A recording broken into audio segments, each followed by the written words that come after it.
तो चलिए आज एक ऐसे घर के अंधेरे राज खोलते हैं। एक ऐसी कहानी जो सुनने वालों की सही में रूह कंपा देती है। इस कहानी का नाम ही आप सुनेंगे तो एक अजीब सी सिहरन पैदा कर देता है। अंधेरा घर और वो आखिरी रात। तो ये कहानी शुरू होती है नाडियाद के पास एक छोटे से गांव से। वहां एक घर है जो सिर्फ एक घर नहीं है बल्कि एक किंवदंती बन चुका है। वहां के लोग जो हैं इसे आखिरी रात वाला घर कहते थे और इसका नियम बहुत सीधा था। एक ही नियम था जिसे आज तक कोई नहीं तोड़ पाया। और ये सिर्फ कोई कहावत नहीं थी। नहीं, ये गांव वालों के लिए एक डरावनी सच्चाई थी। लेकिन जैसा कि होता है, हर डर को चुनौती देने वाले भी आ ही जाते हैं। तो कहानी अब मुड़ती है उन 3 दोस्तों की तरफ जिन्होंने हिम्मत की इस किंवदंती को झुठलाने की। ये थे राहुल, जय और मितुल, 3 दोस्त। और उन्हें क्या लगा? उन्हें लगा कि ये सब बस मनगढ़ंत बातें हैं और कुछ नहीं। तो बस उन्होंने ठान लिया कि इस डर का पर्दाफाश करके ही रहेंगे। और वक्त भी क्या चुना?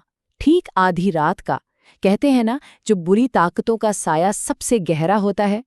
अब जैसे ही वो घर के अंदर कदम रखते हैं, बस माहौल बदलना शुरू हो जाता है। जो शक था ना, उसकी जगह अब धीरे धीरे डर ले रहा था। वो पुराना दरवाजा एक अजीब सी चरमराती हुई आवाज के साथ खुला। कर्र। ऐसा लगा जैसे वो दरवाजा खुद उन्हें अंदर आने से रोकना चाह रहा हो।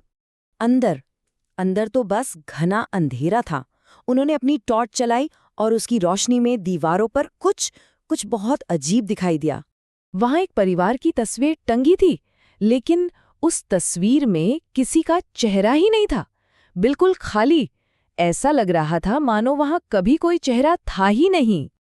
और तभी मितुल की घबराई हुई आवाज पूरे कमरे में गूंजी। उसने कहा, अरे ये तस्वीर तो खाली थी ना, फिर ये लोग कहाँ से आ गए?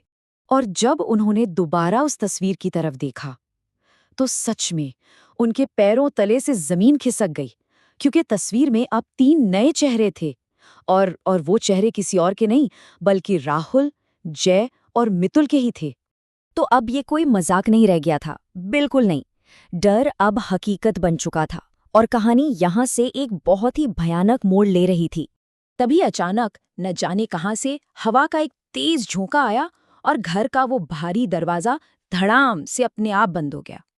चलो चलो यहां से निकलते हैं, राहुल बुरी तरह से चीखा और वो तीनों बाहर की तरफ भागे। लेकिन ये क्या? जहां दरवाजा था वहां अब सिर्फ एक ठोस दीवार थी। मतलब बाहर निकलने का कोई रास्ता था ही नहीं। और तभी उनकी नजर दीवार पर पड़ी। वहां खून से कुछ शब्द लिखे थे। एक रात, एक आत्मा।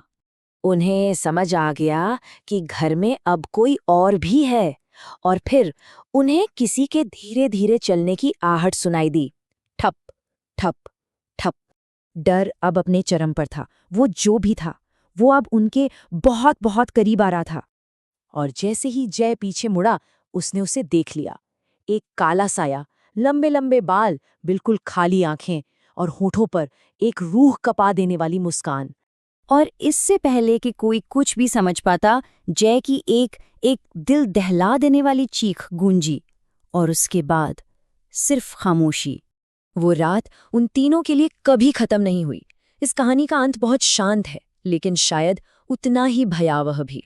अगली सुबह जब हुई तो गांव वालों को घर के बाहर सिर्फ 3 मोबाइल फोन पड़े मिले। उन दोस्तों का कोई नामो निशान नहीं था।